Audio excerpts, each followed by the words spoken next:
Bismillahirrahmanirrahim. Penting sekali untuk muqaddimah kita.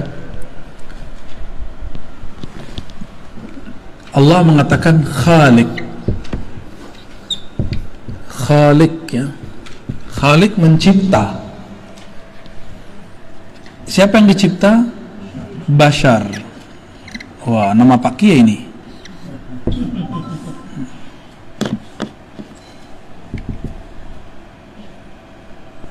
Basharan. Dari mana dicipta? Tin. Tin bahasa Arab tanah. Tin, ya. Tanah. Bashar ini sisi zahir manusia. Zahir manusia. Maka Allah mengatakan, aku pencipta. Nah, ini kita ulang-ulang biar nggak lupa, dan ini sangat penting sekali, ya. Sangat penting untuk memulai kajian ma'rifatullah. Karena banyak sekali, jangankan orang awam, beberapa kiai aja saya temu, ya, mendebat saya juga begitu. Bagi dia, ruh itu dicipta. Padahal ayatnya tidak ada satupun ayat yang mengatakan ruh dicipta. Gak ada satupun ayat yang menyebutkan ruh dicipta. Maka di ayat 72-nya, gimana ayat 72-nya? Fa idza sawaituhu wa nafakhtu fihi min ruhi. Jadi Allah mengatakan nafakhtu, ya. Nafakhtu.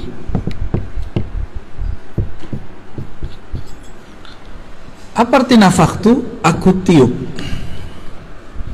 Aku tiup atau hembuskan. Beda dengan cipta. Apa yang dihembuskan? Ya, ruh.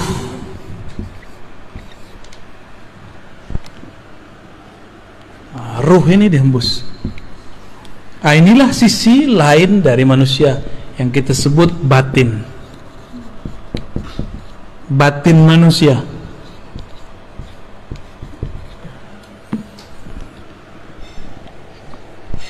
Di saat mati, si tanah, si bashar pulang kepada tanah.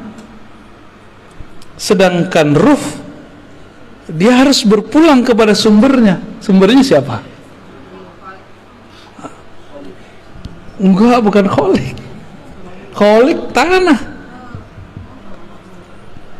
Coba baca ayatnya, ayat 72. Nafakhtu fihi min ruhi. Aku hembuskan. Nah, min di sini diperdebatkan ulama, nih minnya artinya apa? Sebagian kah? Dari kah? Apakah minnya mim ibtida? Mim ibtida itu dimulai dari ruhku, berasal dari rohku. Atau artinya aku tiupkan sebagian dari rohku.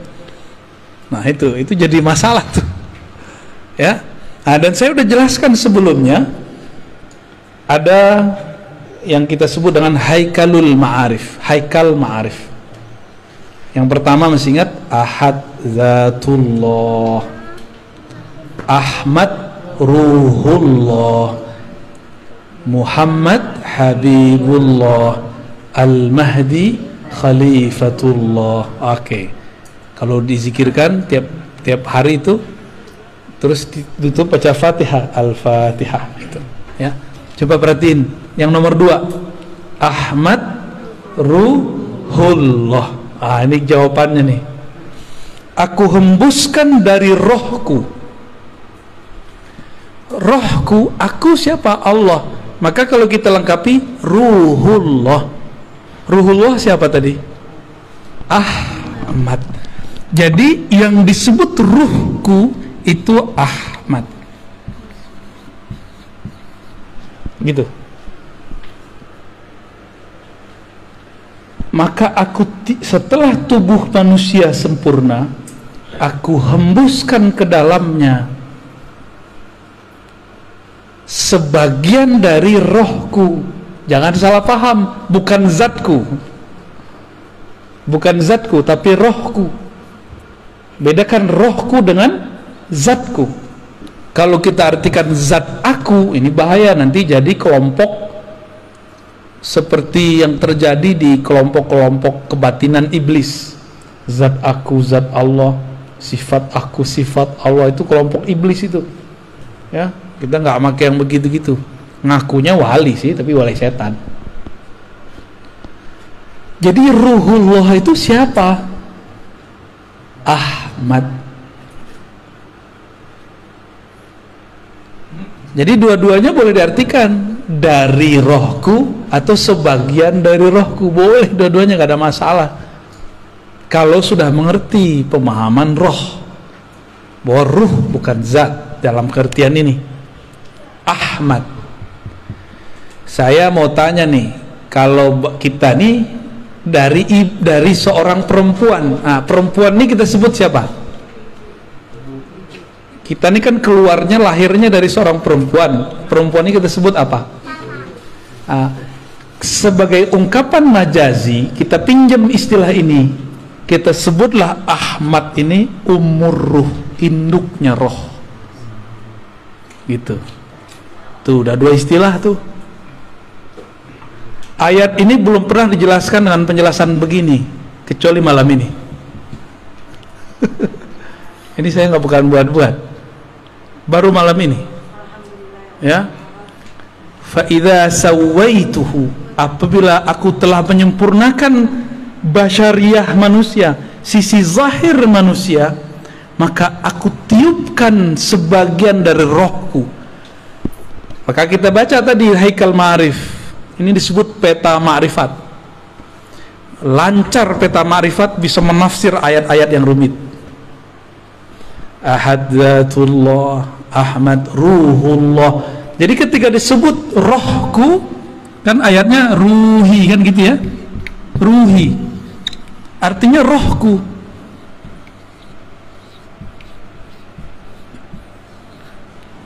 Banyak yang salah paham, dikira rohku itu zatku. Mereka takut kalau nanti orang ngomong di dalam diri kita ada zat Allah. Bukan, ini beda. Nabi Isa aja kita sebut ruhullah, benar nggak? Ruhullah Isa itu ruhullah juz'i namanya, ruhullah sughra, roh kecil. Sedangkan yang kubro Ahmad.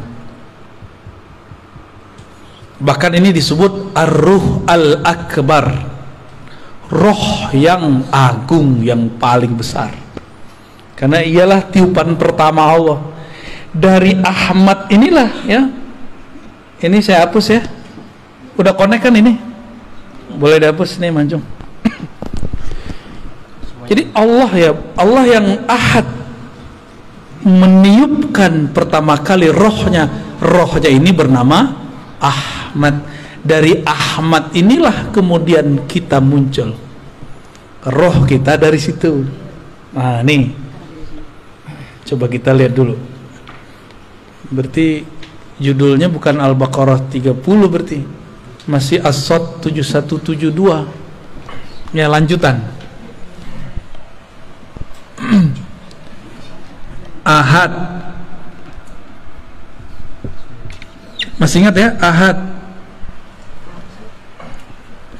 Allah yang Maha Ahad, yang Maha Esa, menghembuskan apa? Ahmad. Maka sang Ahmad ini boleh kita buat ilustrasi, ya. Kita buat ilustrasi. Ini boleh kita hapus ya. Ahmad ini ada sisi zahirnya, ada sisi batinnya. Ahmad itu ruh Allah, maka kita nyebutnya tadi apa? Ahmad Ruhullah.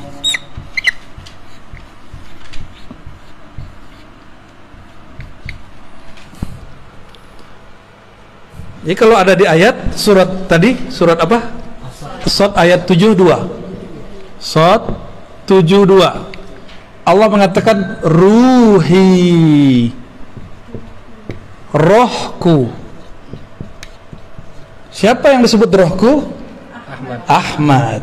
Ada sebelumnya antum dengar tafsir begini. Dan ini bukan tafsir bid'ah. Ini cuma tafsir yang selama ini tersimpan belum dikeluarkan. Beruntung nih rumah Buya nih. Ya, berarti ada wali di rumah ini nih. Ya. Semoga istiqomah kita semua ya. Amin amin ya rabbal alamin. Ya. Jangan GR dulu mancung. Ruh Ahmad Ruhullah ini memancar. Ya. Ini pancarannya nih. Ini pancarannya. Nah, pancarannya ini disebut dengan Nur Muhammad. Gitu. Apa sebutannya? Nur Muhammad. Sumber nurnya adalah Ruhullah. Lalu apa hubungannya Nur Muhammad dengan Ahmad? Lalu tubuh manusia dan roh manusia. Nih coba lihat. Jadi ruh Ahmad Ruhullah ini, inilah yang menjadi roh kita. Roh kita dari situ. Nur Muhammad inilah yang menjadi sisi basyariah, sisi zahir manusia. Jadi ruh ini batin ya, batin manusia. Saya pendek aja M. Sedangkan ini dari Nur Muhammad tercipta 4 anasir alam: api, air, api, tanah, udara. 4 anasir unsur ya kalau bahasa Indonesia. Salah satunya tanah, ya, tanah,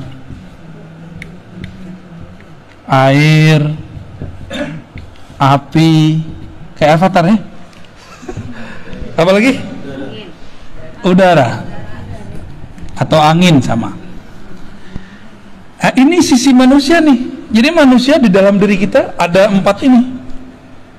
Ada 4 itu. Inilah zahirnya manusia. Inilah Nur Muhammad. Jadi Nur Muhammad itu ada di sini, ada di sini, ada di sini, ada semua. Cuma masalahnya nurnya sudah terkoneksi belum sama Ruhullahnya, itu masalahnya, ya. Koneksi ini yang harus dibangun, ya. Mana hidupnya? Udah hidup ya? Oh, oke. Nah, jadi Ruhullah ini sebagai sumber daripada Nur Muhammad. Nur, karena dari nur ini terpancarlah, terciptalah. Ini dia. Dengan apa Allah menciptakan yang 4 ini? Pakai kun, ya, kun fayakun. Kalau roh Ahmad Ruhullah nggak pakai kun, pakai hembusan. Nah, apa bunyi hembusannya? Itu rahasia. Nanti kalau ada waktu kita buka lagi. Ya, belum boleh disampaikan sekarang. Ya, nanti jadi fitnah. Ngarang-ngarang apa lagi nih Ar-Razi nih kata orang ya. Dongeng mulu. Emang ini dongeng? Emang begini dongeng? Ada nggak orang bisa ngedongeng begini? Saya bayar. Ya. Kalau ini dongeng silakan ulang. Ya, kalau bisa ngedongeng dengan ini. Ini bukan dongeng. Ya, ini kalau dalam ilmu tafsir disebut tafsir isyari. Tafsir isyarat. Jadi tafsir itu ada 3. Tafsir bil ma'thur, riwayat. Di dalam Sahih Bukhari, Sahih Muslim begini. Ada tafsir tadi bil ma'thur, sekarang bil ma'qul, dengan akal. Nggak ada penjelasannya di riwayat-riwayat hadis, maka kita coba gunakan akal kita untuk menyentuh maknanya. Jika masuk akal, maka tafsir disebut ma'qul, tafsir rasional. Kalau akal boleh menafsir, kenapa ruh tidak boleh menafsir? Maka ruh kita juga menafsir. Inilah jadinya tafsir isyari. Nah, tapi itu istilah di kampus. Saya menyebutnya bukan tafsir isyari, tafsir apa yang bagus? Pakai istilah ruh, tafsir ruhi, ya, biar beda dengan isyari yang lain. Karena isyari ini ada kolbu masuk ke kolbu, ada yang masuknya ke ruh.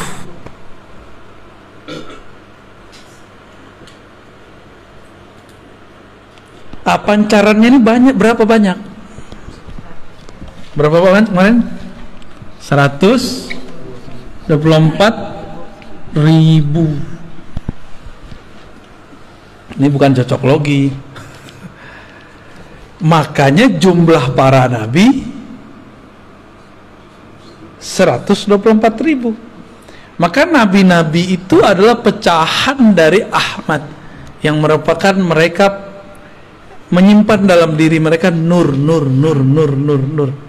Nah, ada hadis, al ulama warasatul anbiya, ulama pewaris para nabi. Apa yang diwarisi? Nur ini. Nah, jadi ini kalau dibuat lapisan berikutnya, bukain cuma. Oke. Ya, kurang jelas itu.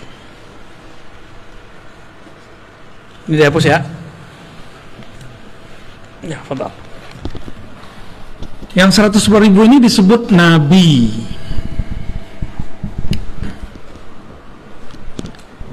Ini punya pewaris. Ada lagi pewarisnya. Ya. Ini cuma dihapus. Pewarisnya disebut ulama. Nah, ulama yang mana? Apakah semua ulama? Ulama yang mewarisi nur Muhammad di dalam dirinya. Nur itu artinya sesuatu yang terang, yang membuat dia punya pandangan ke depan, sehingga disebut Nur Muhammad. Dia tahu jalan hidupnya kemana, dia tahu jalan pulang, dia tahu jalan kemana. Itu orang kalau punya nur. Nah, ulama yang mana? Bukan yang bergelar doktor, ya. Gelar doktor saya bukan gelar Nur Muhammad. Ya. Oh, saya di pesantren, bukan pesantren. Emang Nabi nyantri? Emang sahabat Nabi nyantri belajar nahwu shorof? Enggak. Ulama yang mana? Maka ulama ini ditafsirkan lewat surat Fatir ayat 28. Coba buka Fatir 28.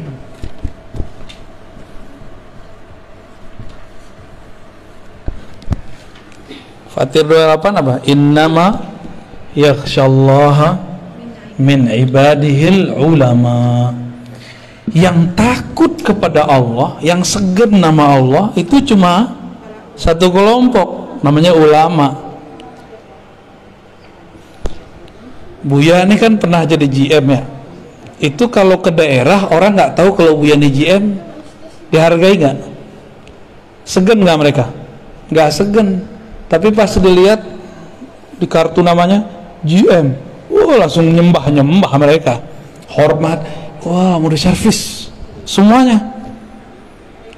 Kalau nggak dikira ustadz aja kan, kan ada jenggotnya.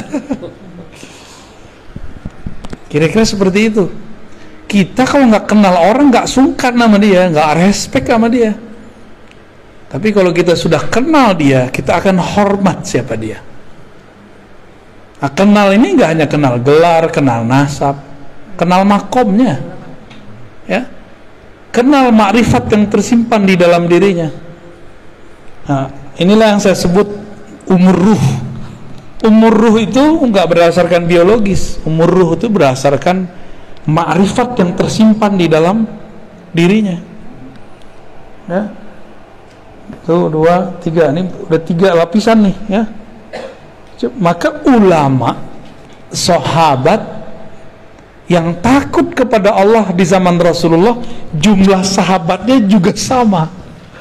Semua sahabat jumlahnya juga 124.000.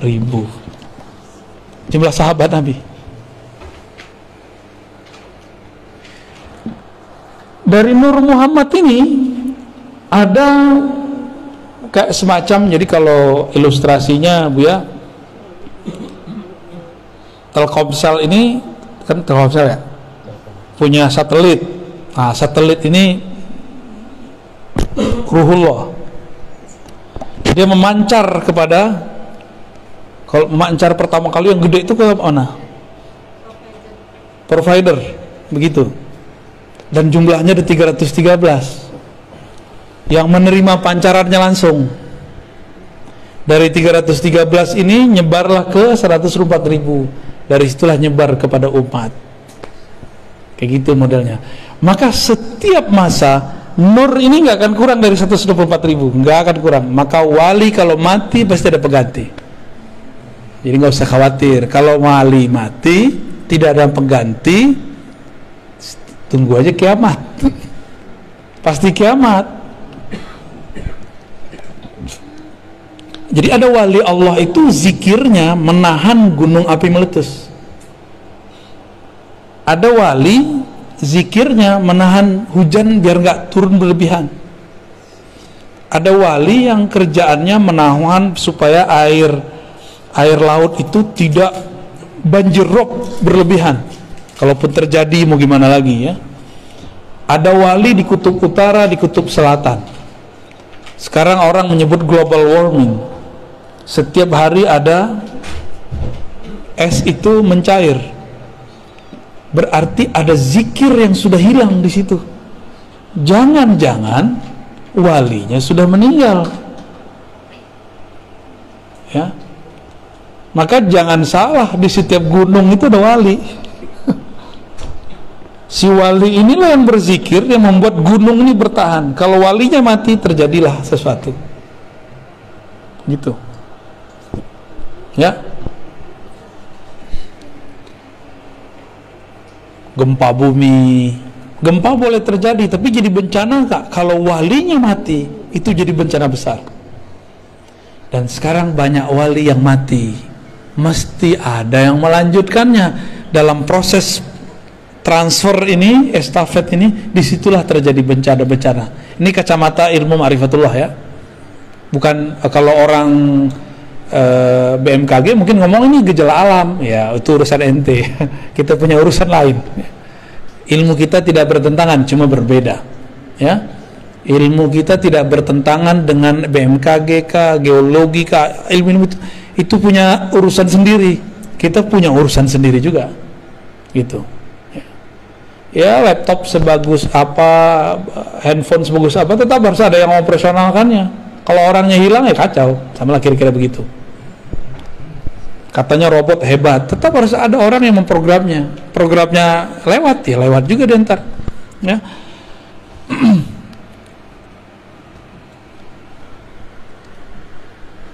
Rata-rata kajian-kajian ma'rifat sebelum ini berhenti sampai di Nur Muhammad. Dulu ada di Kalimantan, Abah Guru Sekumpul sudah mulai masuk ke bagian-bagian ini Ahmad, tapi baru masuk di bagian huruf Ahmad. Ahadiyatullah al-jariyah fil asma wa sifat, hayatul alam, mim malikud darain, dal dawamul ubudiyah. Beliau sudah sampai masuk ke sampai rahasia huruf Ahmad. Itu udah bagus sekali. Bayangkan di zaman saat-saat itu beliau sudah mengupas kajian yang sangat luar biasa. Kita bersyukur ada wali-wali kayak beliau. Dan saya juga bersyukur sekali ketika hati rindu mau menyebut-nyebut beliau dan ingin ziarah, tahu-tahu ada jalan, kami baru pulang dari sana. Ya. Dan ketemu orang-orang murid-murid beliau yang Masya Allah orangnya itu udah kayak keluarga aja ya. Kayak keluarga datang ke sana. Nah, kajian-kajian mengenai ma'rifatullah yang sudah mulai dibuka oleh Abah Guru itu sampai kepada ilmu huruf. Ilmu huruf itu penting sekali. Di dalam kitab Khatmul Aulia dulu sebelum apa ada sesuatu lah. Saya sering mengkaji kitab itu di ribat kita di sini. Nggak jauh. Bahwa ciri-ciri Khatmul Aulia, penutup para wali, puncak para wali, Itu ada 4 ilmunya, ditulis di kitab itu.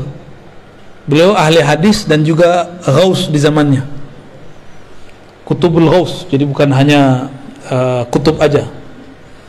Beliau mengatakan ilmu pertama ilmu bad'i, ilmu tentang awal asal muasal alam, ilmu tentang asrar alam gitu.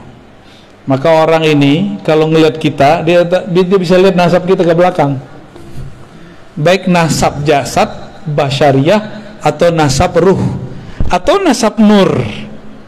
Jadi ada 3 nasab: jasad, bin binti binti, ada nur dulu, nur, lalu ada ruh. Jadi kita ini bisa bagi ntar nih, ya. Ada satu lagi di luar. Nah ini karena bukan bagian dari ma'rifatullah, saya nggak masukin tentang nasab jasad, saya nggak masukin.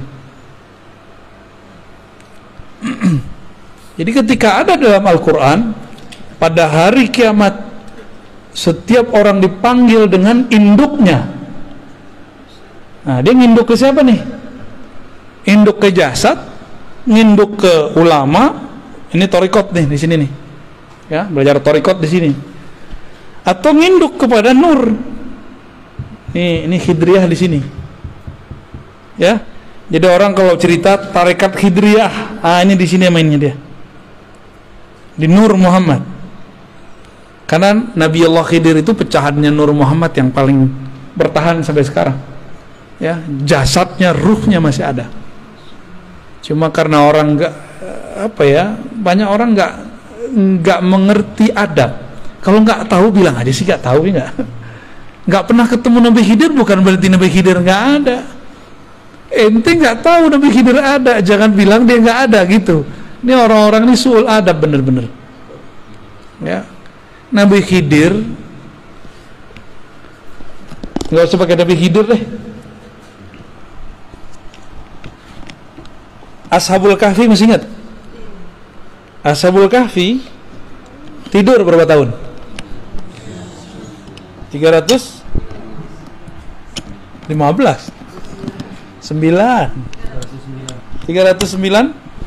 309 tahun. Makan nggak? Minum nggak? Wajahnya jadi tua nggak? Enggak. Saya mau tanya, ada nggak dalil yang menyebutkan Ashabul Kahfi mati?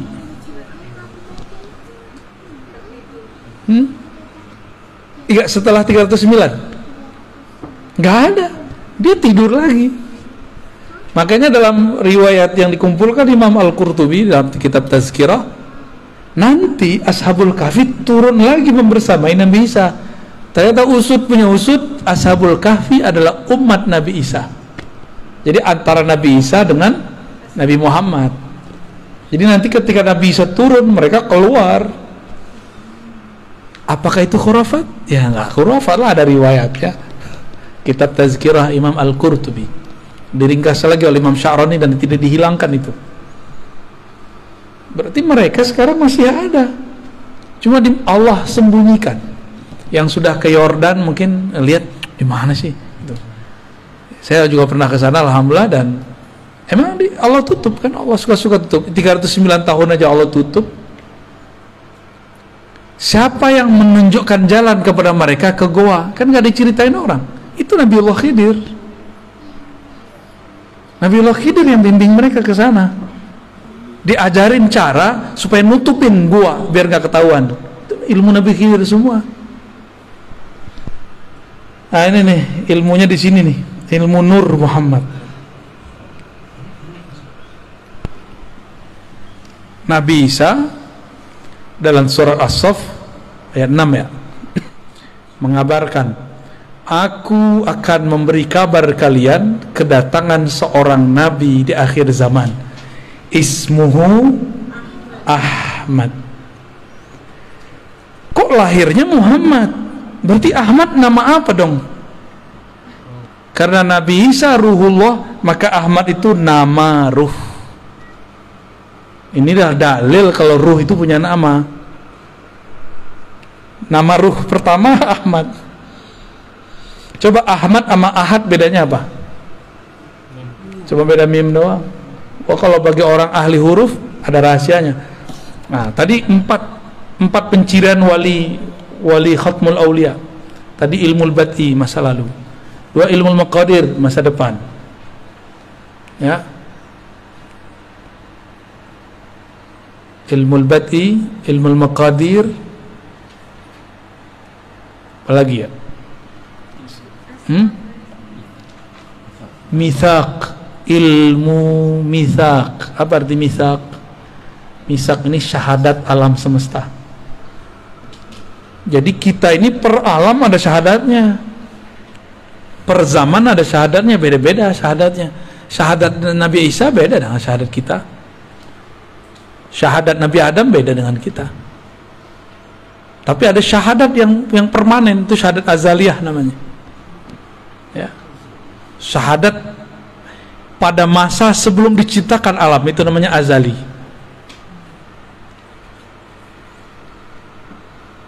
Ada. Sebelum ruh kita ditiupkan ke dalam janin itu sudah ada syahadatnya dia. Itu mitsaq, perjanjian alam. Jadi kita sudah punya kontrak dengan Allah. Itu mereka ngerti. Itu turunannya. Ya. Ketika ruh mengatakan syahidna, itu turunan dari mitsaq tadi. Itu semua ruh. Dan ruh ini kan ada yang Allah tiupkan kepada manusia, ada yang Allah tiupkan kepada hewan, ada yang Allah kemudian lempar ke pohon-pohon. Coba kenapa tuh Buya? Roh kita kok dilempar jadi manusia, sedangkan ada roh jadi kucing. Ada roh yang ditiupkan kepada anak keturunan Nabi, Habib Sayyid, anak Kiai, Gus, Ajengan. Kok kita enggak, dia iya. Kok dia Habib, kita enggak. Dia Sayyid, kita bukan. Oh, itu ada rahasianya semua. Itu ilmu mitsaq. Enggak ada kebetulan Allah meniupkan, ya sesampainya lah, sedapatnya lah gitu, enggak ada. Diatur semua. Jangankan itu, satu tetes air hujan itu diatur turunnya di mana, berapa volumenya, diatur semua. Nggak diatur. Apalagi urusan roh. Oh, sedapatnya deh gitu, nggak ada begitu. Ya, Allah betul-betul rapi. Ya, Muqtadirah. Salah satu nama Allah itu Muqtadir. Ya, begitu detail dalam mengukur segala sesuatu. Kenapa Buya? Kita nggak jadi Habib ya? Yang ono jadi Habib. Tapi nggak usah khawatir ya. Mau dia Sayyid, mau dia Habib, kita bukan Sayyid, bukan Habib, potensi menjadi wali sama. Potensi jadi wali sama. Maka tidak sedikit orang biasa jadi wali. Kan ulama. Ini coba lihat, ini kebayang. Nah, sekarang coba ganti Ahmad ini, bayangkan seperti Ka'bah.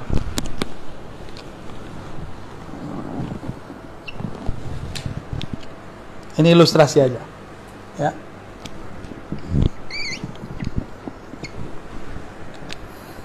Ini ilustrasi, biar paham masa lalu. Kenapa ada satu amalan unik dalam ajaran Islam namanya tawaf? Tawafnya kok ke Ka'bah? Kenapa tawaf di situ? Kok tawafnya ke batu lagi ya? Batu hitam, batu bata. Oh, ternyata ada rahasianya. Tubuh tawaf kepada tempat mulia itu, walaupun dia dari tanah, dari batu. Nah, ada rahasia di situ. Air Zam-Zam kah apa? Ternyata ruh dia juga bertawaf. Tawafnya jasad kepada Ka'bah. Yang disebut haji mabrur kalau ruhnya ikut tawaf. Jika nurnya ikut tawaf. Nah, kita ini tercipta dari nur Nabi Muhammad dengan kunnya Allah. apakah kita mencari siapakah Ahmad itu? Nah, dalam pencarian, inilah yang disebut tawafnya ruh. Kita ini lagi tawaf ini, nggak tahunya lagi nyampe di sudut mana nih, ya? Kan 7 kali kan? Ya, kita ini kan baru mulai kita ngajinya, baru mulai ngajinya, ya muter 7 kali loh. Tapi 7 kalinya ruh, panjangnya dan lamanya bukan main, ya. Lama ini. Kerja itu kan tawaf, bolak-balik. Apa yang kita cari dari kerja itu? Fulus. Berarti Ka'bah dia fulus. Kalau Ka'bahnya cuma fulus, dia akan membenarkan segala cara. Tapi kalau badannya mengelilingi fulus, bolak-balik, tapi ruhnya mengelilingi, nurnya mengelilingi ruhullah Ahmad, orang ini tidak akan pernah korupsi, nggak akan pernah main-main angka. Itu kalau benar tuh, ya. Kalau benar ruhnya muter. Jadi zahir kita ini muter terus, nggak ada yang nggak muter. Saya nanya juga ke orang-orang kimia, orang-orang yang ahli-ahli dalam molekul-molekul, ternyata atom itu masih terdiri dari molekul-molekul lain, dan itu semuanya bergerak tawaf semua. Dan ternyata darah kita tawaf di badan, ya, tawaf semua, nggak ada yang nggak tawaf. Ka'bahnya darah, jantung. Ka'bahnya darah, jantung.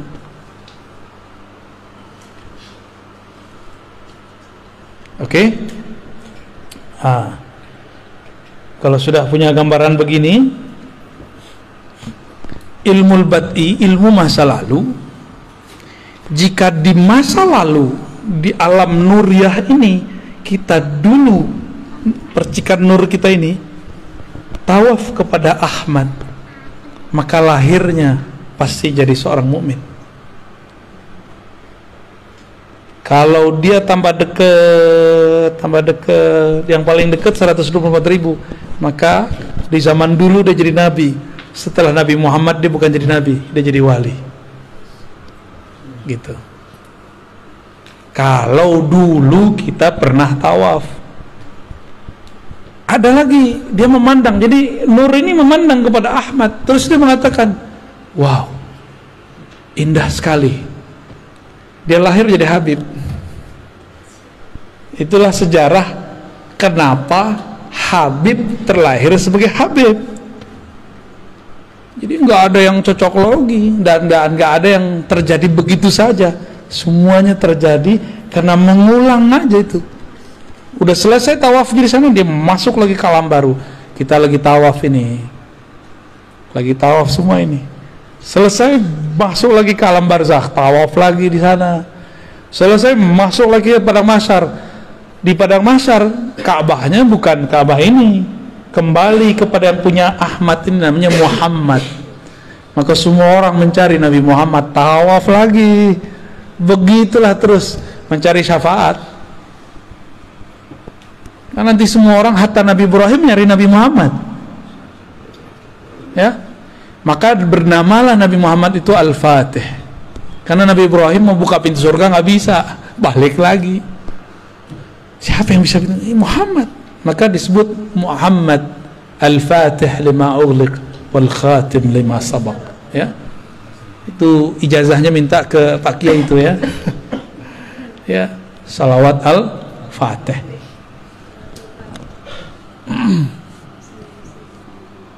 Jam 10 Bu, ya. Gimana? Tanya jawab atau lanjut? Lanjut tidur. Ya, rehat dulu. Bismillah.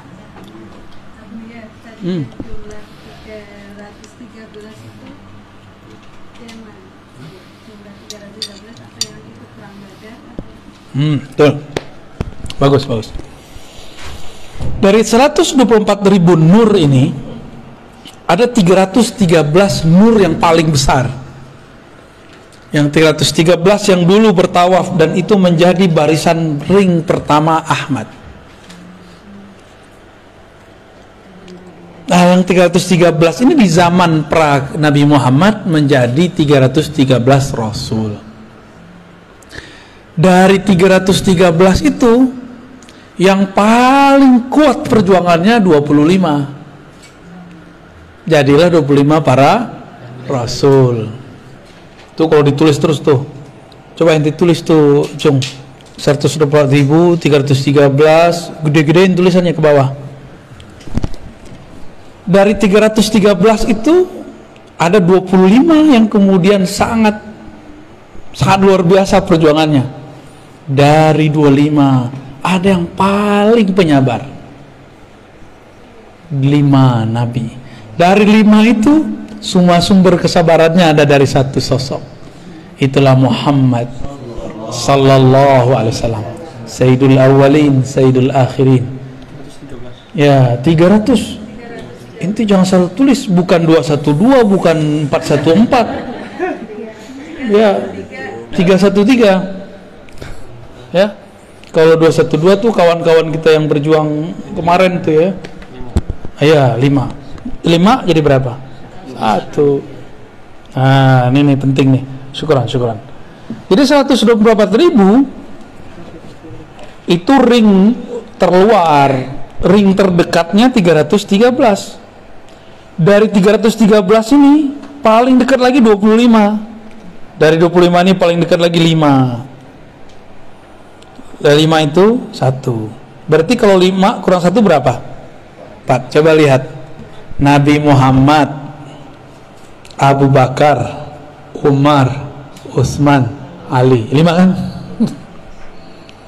5. Dan itu bukan cocok logi. Emang udah dari sononya. Udah dari sononya begitu. Ya.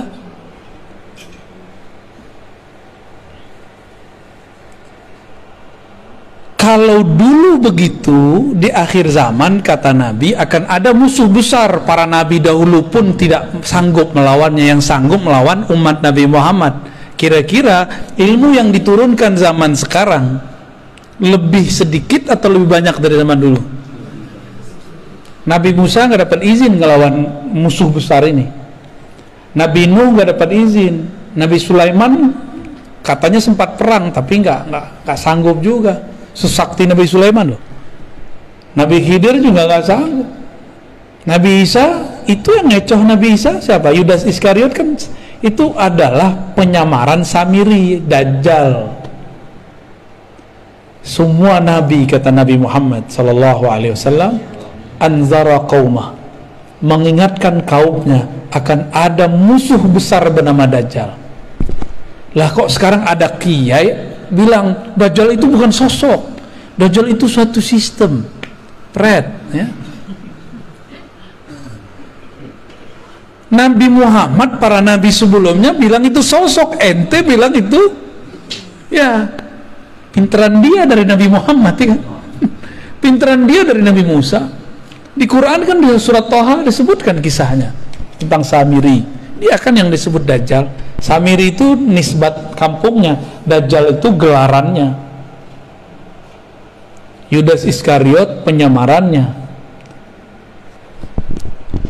Kalau gitu nanti struktur ini akan berulang kembali. Struktur akan berulang kembali. Jadi di sini ada 4 nih ya.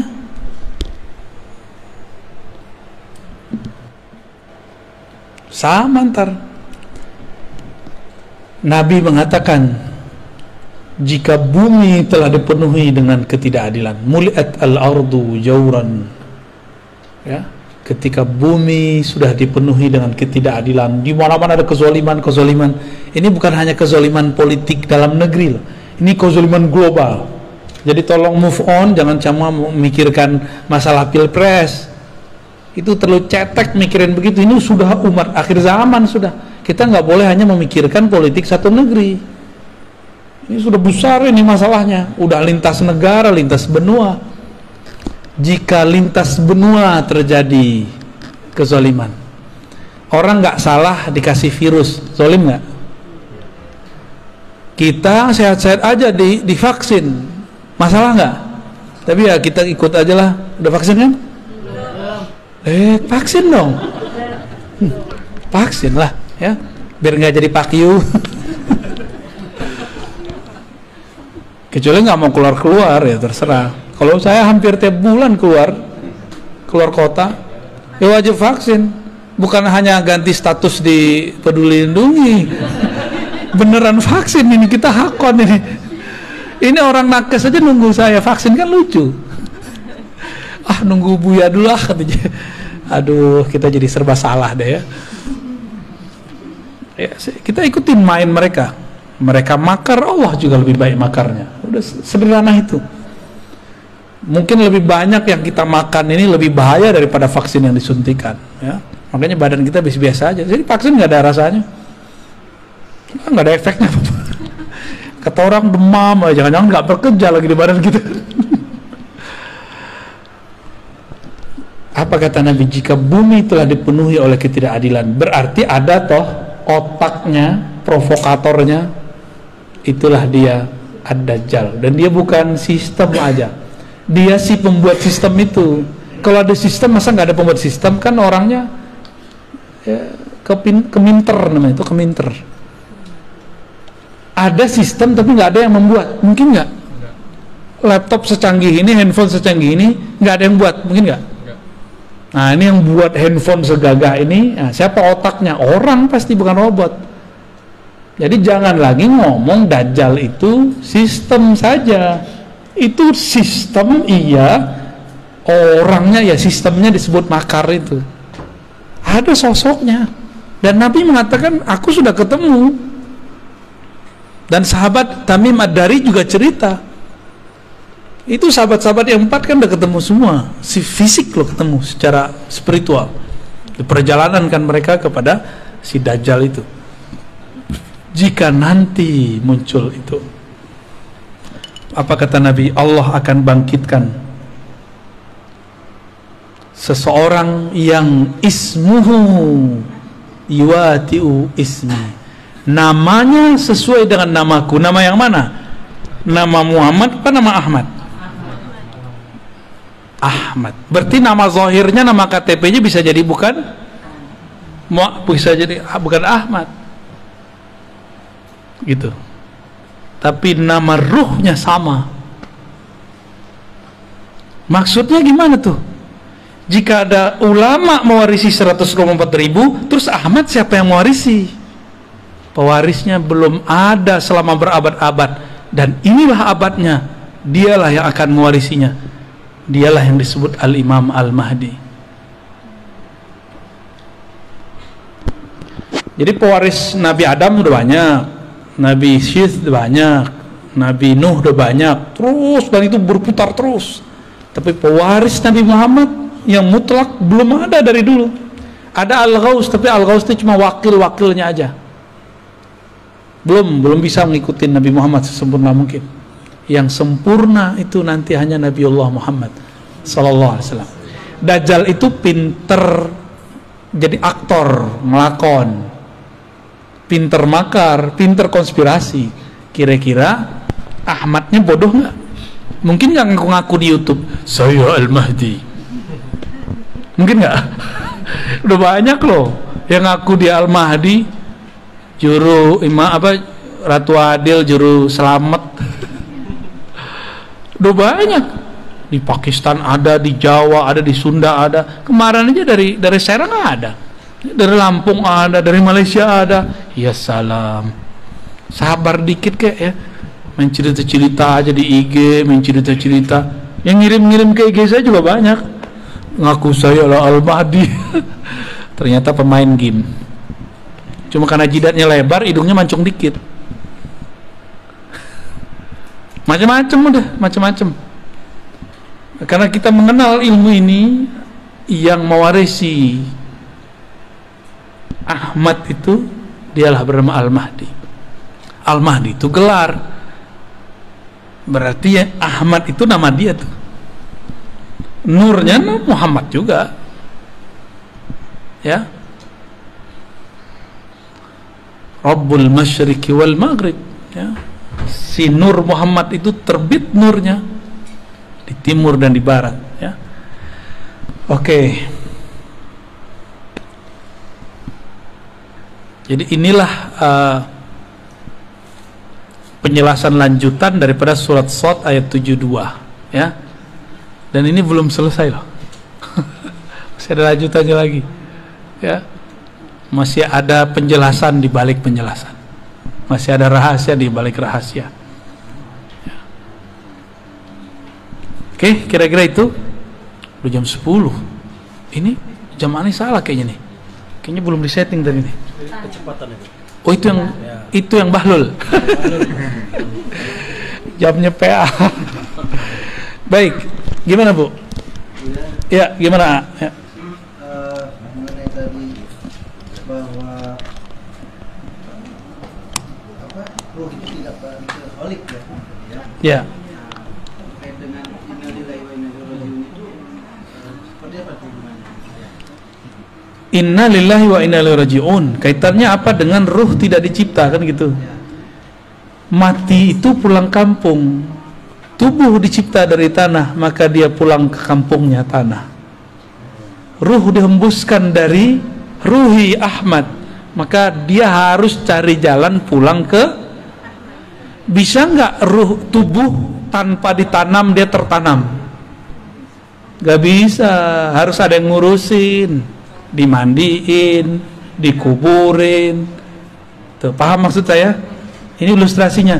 Jika tubuh zahir ini harus ada yang urus, harus ada gurunya, apalagi harus ada yang nunjukin jalannya, harus ada yang gendong. Jadi ruh ini kalau dia berpisah nggak ada yang jemput, dia akan gentayangan kemana-mana. Tapi bukan jadi hantu, bukan. Yang jadi hantu itu jin. Dia akan kemana-mana, dia mencari pertolongan. Siapa? Aku mau kemana ini? Dia bingung. Maka sekarang kita kasih tahu, kalau kita meninggal kita harus kembali kepada Ruhullah Ahmad. Ini yang harus dicari, ya.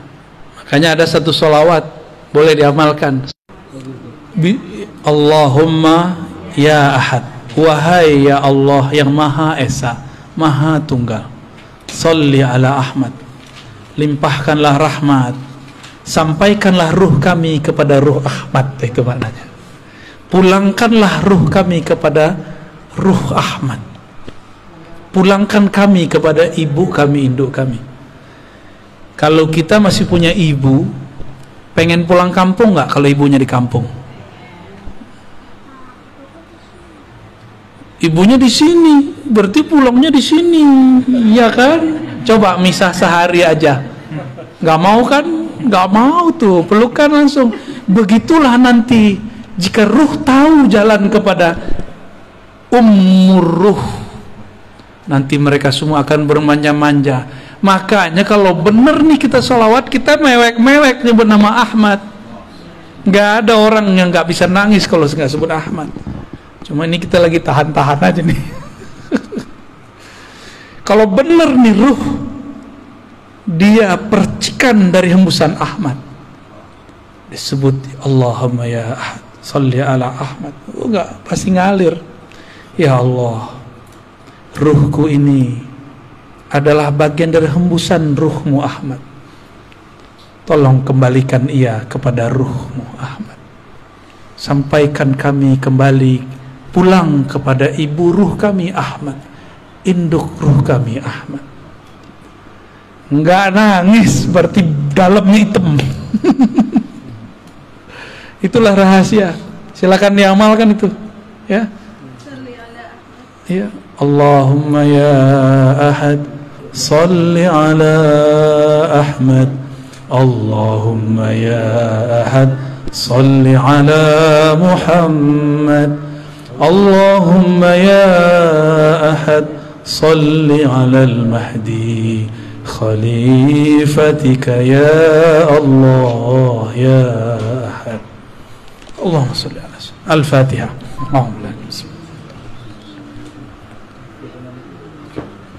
Surat ulang turun. Ya, kira-kira begitu.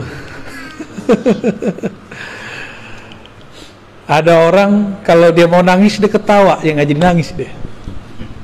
Atau kalau dia mau nangis dia marah-marah dia. Ada juga, ya. Itu cara aja untuk mengalihkan, namanya iltifat. Cara aja. Kan repot. Guru mau ngajar nangis mulu, ya repot semuanya. Ya. Tapi rasakanlah itu. Nah, baca itu kalau bisa pagi atau malam tahajud 100 kali. Nikmati itu bacaannya. Ya Allah yang menghembuskan rohku dari Ahmad, pulangkan ruhku kepada ibu ruhku Ahmad. Maka bernamalah Ahmad itu ummur ruh, induknya roh, ibunya roh. Ini istilah aja ya, karena sumber kita sebut induk, kita bersumber darinya. Kalau meninggal insya Allah dia tahu jalan pulang kampung, ya. Biasanya dia ada namanya, ya. Seharusnya ada namanya tuh. Maka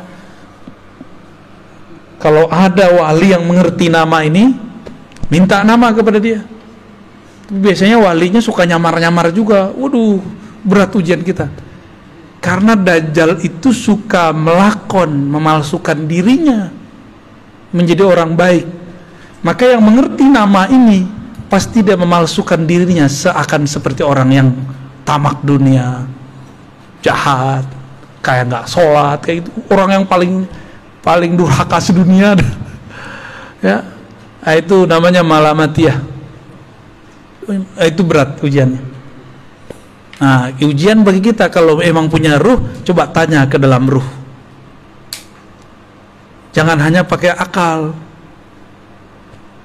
Kalau akal kita bilang, masa sih? Akal kan gitu ngomongnya. Kalau ruh dia nggak ngomong begitu.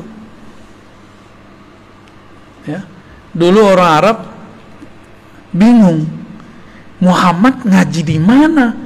Kok dia bisa mengerti qul huwallahu ahad, Allahu samad, lam yalid wa lam yulad? Itu mereka bingung itu.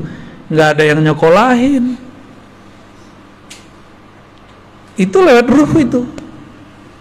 Maka mereka ngomong, ini bukan dari ahli kitab. Bukan dari ayahnya udah meninggal duluan. Bukan dari ibunya meninggal ketika kecil. Bukan juga dari kakeknya sibuk ngurusin orang. Terus dari mana? Disitulah kemudian Abu Bakar sadar, oh kalau Muhammad pasti Allah di belakangnya, gitu. Ya, maka bernamalah beliau Siddiq. Ya. Kisah Mi'raj itu salah satu dari kisah yang beliau jadi disebut Siddiq. Gitu. Gitu, aman. Tadi amalin ya, sholawat ahadiyah ya. Itu sudah biji-biji sholawat, udah pangkal-pangkalnya sholawat. Karena sholawat itu banyak, ada Al-Fatih, ada sholawat Nurizat, ada sholawat Tibul Qulub. Ini masing-masing punya fungsi, punya rahasia-rahasia. Ini sholawat ma'rifat, ya. Dan itu nggak dibuat-buat, emang dikasihnya begitu. Siapa yang ngasih? Ya itu tuh Ahmad Ruhullah yang ngasih. Gitu. Nah, gimana cara koneksinya ya? Kita kan punya ruh. Seharusnya kita bisa juga dong koneksi sama dia. Kenapa kita nggak bisa berinteraksi, terhubung kepada ruh Ahmad? Karena kalau kita punya handphonenya bagus, tapi baterainya soak. Baterainya ada, kartunya nggak ada. Kartunya ada, pulsanya nggak diisi. Pulsanya lengkap, nomor sudah punya, nomor yang dihubungi nggak punya. Nomor yang dihubungi sudah punya, tapi nggak mau nelpon. Paham itu bahasa-bahasa, ya, bahasa-bahasa kias lah, ya.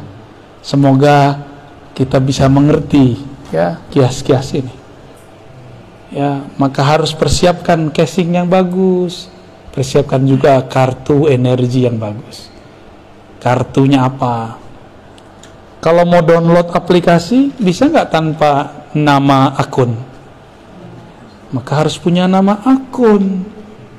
Apa nama akunnya? Itulah nama ruh. Maka ilmu tentang nama ruh adalah awal dari berkoneksi dengan Ahmad Ruhullah.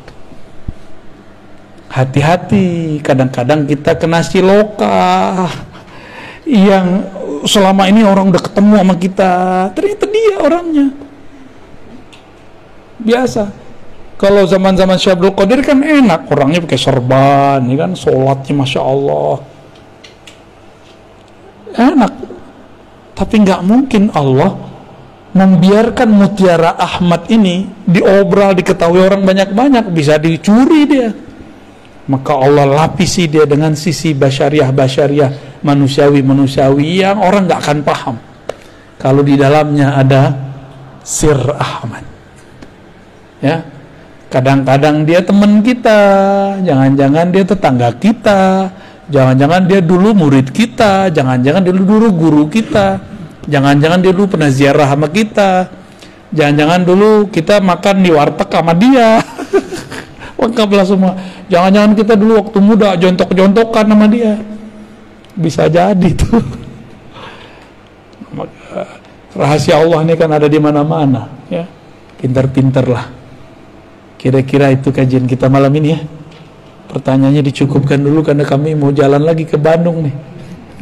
Bandungnya bukan Bandung ini, Bandungnya di mana kita? Lembang, gila, Masya Allah.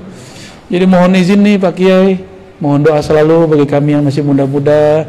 Mohon maaf jika suul adab. Ya Bu ya. Umi, maaf telat ya. Ya. Alhamdulillah. Ya kajiannya begini nggak setia ya, salam. Mungkin itu dari kami. Semoga Allah ridho dengan apa yang kita sampaikan.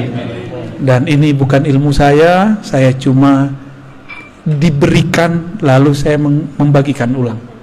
Jadi jangan bilang saya yang pintar, ataupun kalau salah, ya salah mungkin saya salah menerjemahkannya. Jangan salahkan Allah, jangan salahkan Rasul, jangan salahkan guru-guru saya. Cukup salahkan saya, ya. Mohon maaf semuanya. Assalamualaikum warahmatullahi wabarakatuh. Ya